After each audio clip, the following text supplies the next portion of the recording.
दावा राजीव करता जी, है, आप वो चाहता कंप्लीट है कि कीजिएगा एक भारत के छोटा अंदर सा हर इसी से नागरिक जुड़ा भारत हुआ के साथ जुड़ी हुई बराबर चीज, रहे। क्योंकि आप ध्रुवीकरण की बात उठा रहे हैं, तो मैं एक छोटी सी चीज आपसे समझना चाहती हूँ इसके साथ ही, आपके जवाब के साथ ही, कि एक टीपू जयंती को लेकर जो विवाद हुआ उसमें भी कांग्रेस पार्टी ने कहा था कि आप लोग ध्रुवीकरण करने की कोशिश कर रहे हैं। दूसरा, हिजाब को लेकर जो पिछले साल विवाद शुरू हुआ था, और आज आखिर में जब बजरंग दल मैनिफेस्टो में आया तो बजरंग बली का उसे एक नाम दिया गया, एक ट्विस्ट दिया गया। तो ये तीन चीजें आप लोगों पर भी इल्जाम लगी थी, अब आप तीनों पर एक साथ करके अपनी पूरी बात रखें। हाँ बिल्कुल श्वेता जी, अगर मैं आप ही की बात को आगे बढ़ाऊं तो ध्रुवीकरण दो तरीके का इनकी नजर में होता है। एक ध्रुवीकरण वो जो उन संगठनों के साथ खड़े होने का जिसके अंदर वो संगठन देश के अंदर कहीं ना कहीं देश का नुकसान करते हुए नजर आते हैं, और दूसरी तरफ हम कहते हैं कि जो लोग कम देश से प्यार करते हैं कम से कम हम उनके साथ खड़े हो जाएं। और इनका बिल्कुल सीधा सीधा एजेंडा होता है, और मैनिफेस्टो के अंदर भी वो हिस्सा रहा कि पीएफआई की जो मांगे थी उन मांगों को इन्होंने अपनी मैनिफेस्टो का हिस्सा बनाया। इन्होंने कहा धार्मिक आधार पर आरक्षण देंगे। मुस्लिम समुदाय, आप सोचिए, हम जब भी बात करते हैं हम भी तो मुसलमान की बात करते हैं, हम भी मुस्लिम महिलाओं की बात करते हैं, हम भी जब यूसीसी की बात करते हैं तो उसमें उस बच्चे की बात करते हैं जिस बच्चे को अधिकार नहीं दिया जाता, गोद लेने के बावजूद अगर दूसरा बच्चा पैदा हो जाता है। तो यहां पर कहां हिंदू और मुसलमान हुआ? हमने तो कहा कि हमने जो दबा कुचला वर्ग है उसको उठाना है। इन्होंने ध्रुवीकरण जो किया उन लोगों के साथ मिलकर किया, उन संस्थाओं के साथ मिलकर किया जो संस्थाएं कहीं ना कहीं देश विरोधी गतिविधियां करती हैं। और इस ध्रुवीकरण से फायदा क्या हुआ मैं आपको यह बताता हूं। वही एक वोट जिसको खुश करने की कोशिश की जा रही थी, अगर वो वोट अपनी अपनी राजनीतिक पार्टी में जाता था या जिस भी पार्टी के साथ जुड़ा था उस पार्टी से अलग हटके वो कांग्रेस की तरफ चला गया। इतने खुले तौर पे ध्रुवीकरण, इतने खुले तौर पर उन लोगों का साथ खड़ा हो जाना और उसके बाद पोलराइजेशन करना वोट का, इसे क्या आप ध्रुवीकरण का नाम नहीं देंगे? ये बड़ा ध्रुवीकरण किया गया। और हम फिर भी अपेक्षा करते हैं कि हमारी जो नींव रखी हुई है विकास की कर्नाटका के अंदर, जब कर्नाटका की जनता ने विकास का टेस्ट दिया, उस नींव के अंदर कि ऊपर दीवार बनाने का काम ये राजनीतिक पार्टी करे।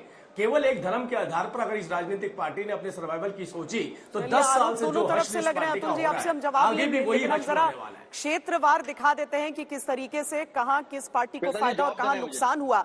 यहाँ हम हैदराबाद कर्नाटक का क्षेत्र दिखा रहे हैं जहां पर कांग्रेस पार्टी की जो कारवां जा रहा है आगे, उसमें आपको 26 सीटें दिख रही हैं। भारतीय जनता पार्टी को यहाँ पर 10 और साथ में जेडीएस 3, अन्य के पास 1। लेकिन नुकसान यहाँ पर भारतीय जनता पार्टी का कमोवेश हर क्षेत्र में देखेंगे आप। बेंगलोर का जो शहरी इलाका है उसके अलावा भारतीय जनता पार्टी पिछले चुनाव में कहां पर खड़ी थी और इन चुनावों पर कहां उसे नुकसान हुआ है। यहां जो तस्वीर आप देख रहे हैं, दरअसल उस इलाके, हर इलाके में आपको कर्नाटक के अलग अलग क्षेत्रों में आपको अलग अलग तरह का निर्माण की शैली दिखती है, तो उसे यहां पर हम प्रदर्शित करने का प्रयास कर रहे हैं।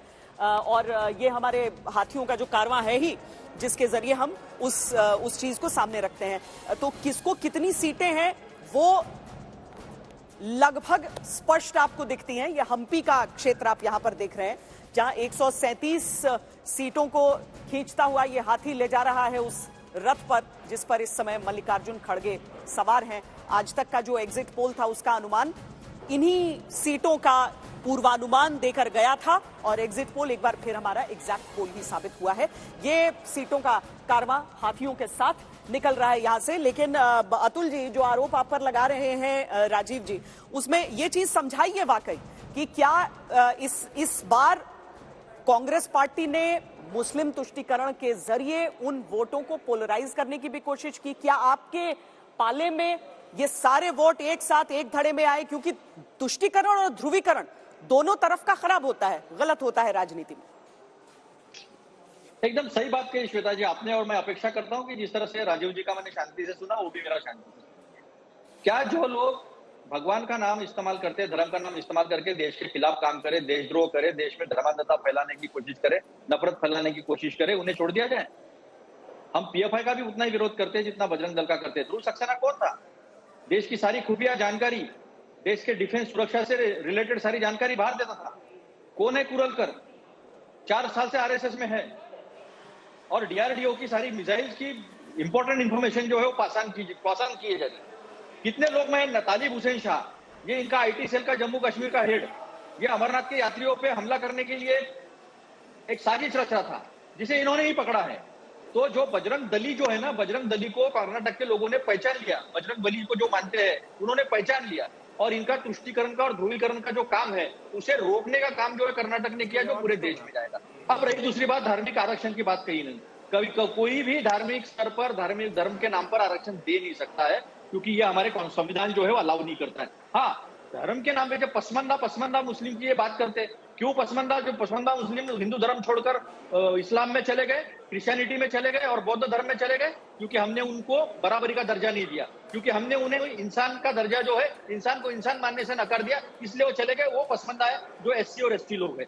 वो पसमंदा लोग जो पाप हमने 5000 साल तक किए हैं, उसका अभी फेरना चाहिए ना। संविधान आया है तो संविधान के हिसाब से करना चाहिए। तो वो जातियां जो है, जो पिछड़ गई है, वो जातियां जो शिक्षा के नाम, शिक्षा के स्तर पर जो है, आर्थिक स्तर पर जो है, सामाजिक स्तर पर पिछड़ गई है, उन्हें आरक्षण देने की बात है। धर्म का आरक्षण हो नहीं सकता है। ठीक है, हम जवाब ले लेते हैं अतुल जी। लेकिन विकास का एजेंडा जो है वो कर्नाटक की जनता ने मान लिया और आने वाले दिनों में देश की जनता भी मानेगी। ठीक है, बताइए राजीव जी, बताएं, अपनी बात रखें। नहीं, मुझे इस बात की बड़ी हैरानी हुई कि इन्होंने कहा कि जो लोग हिंदू धर्म के अंदर दबे कुचले विचलित थे, उन्होंने दूसरा धर्म अपना लिया। तो इसका मतलब आपने जो 60-70 सालों तक इस देश पे राज किया, उनका इतना दमन किया कि उनको अपना धर्म छोड़ने के लिए मजबूर करवा दिया, उनको अपना धर्म छोड़ने के लिए कह दिया। और ये आपका किया हुआ कार्य है, ये आपका किया हुआ कार्य है। आपको लगता है कि पहले हिंदू धर्म से निकाल के दूसरे धर्म में डाला जाए, वहां पे उनका पोलराइजेशन किया गया, उनका फिर वोट लिया जाए। ये प्रथा और ये चेंज जो है आप ही ने बनाई। फिर इसका मतलब आपने हिंदू धर्म को इतना दबा के रखा, इतना पिछड़ा रखा। आज तो आपने खुद ही खुलासा कर दिया कि कौन लोग मुस्लिम और या क्रिश्चियन बन गए, किन लोगों ने उस धर्म को किस वजहों से अपनाया। तो कौन लोग थे? आप ही लोग थे ना। आप ही का प्रशासन, आप ही का शासन और आप ही की सरकार, ये नींव आपने रखी ना। मतलब धर्म परिवर्तन का अगर सबसे बड़ा गवाह किसी को माना जाएगा तो आप ही लोगों को माना जाएगा। ये तो आपने कबूल कर लिया इस बात को। उसके बाद आप इस्लाम के नाम पर राजनीति करते हैं, इस्लाम के नाम पर अपने मैनिफेस्टो बनाते हैं और आप हमें राजीव जी देखिए, जिस चीज पर लोगों का भरोसा हो जाए, अब तो चुनाव हो गए, नतीजे आ गए। ये बातें तो बीजेपी शुरू से कर रही थी, लेकिन उनको प्रभावित नहीं कर पाए आप लोगों को, और कर्नाटक ने चुन लिया जिसे चुनना था। अतुल जी, आप जवाब देना चाह रहे हैं जी। 1935 में येवला के अधिवेशन में डॉक्टर बाबा साहब अम्बेडकर ने कहा था, मैं हिंदू में जन्म लिया है लेकिन हिंदू करके मरूंगा नहीं। ये मनुस्मृति का काम था। जिस दिन इस देश का संविधान लागू हुआ उस दिन आपने कहा उसे काला दिन मनाया। आपने कहा कि मनुस्मृति जो है वो हमारा संविधान है। जिस दिन तिरंगा एक्सेप्ट किया गया और तिरंगा को माना गया कि हमारा झंडा होगा, उस दिन उसको पहले तो पूछा गया कि आप क्यों झूठ बोल रहे हैं? सरकार आपकी थी, अभी जलन हो रही है। 60 सालों तक आपने एक वर्ग को इतना दबा के रखा, साल का इतिहास इतना दबा के रखा, मनुस्मृति की बात कर रहे हैं। 60 साल तक आपने देश के दलित के बारे में चिंता नहीं करी, उनको मुसलमानों का खेल खिलाते रहे, मुस्लिम में परिवर्तन करने का खेल खेलते रहे। ये तो अंदाजा हमें था ही नहीं। हो सकता है कुछ बुद्धिजीवियों को इस बात का अंदाजा हो, हमें नहीं था कि आप चैनल पर बोल रहे हैं।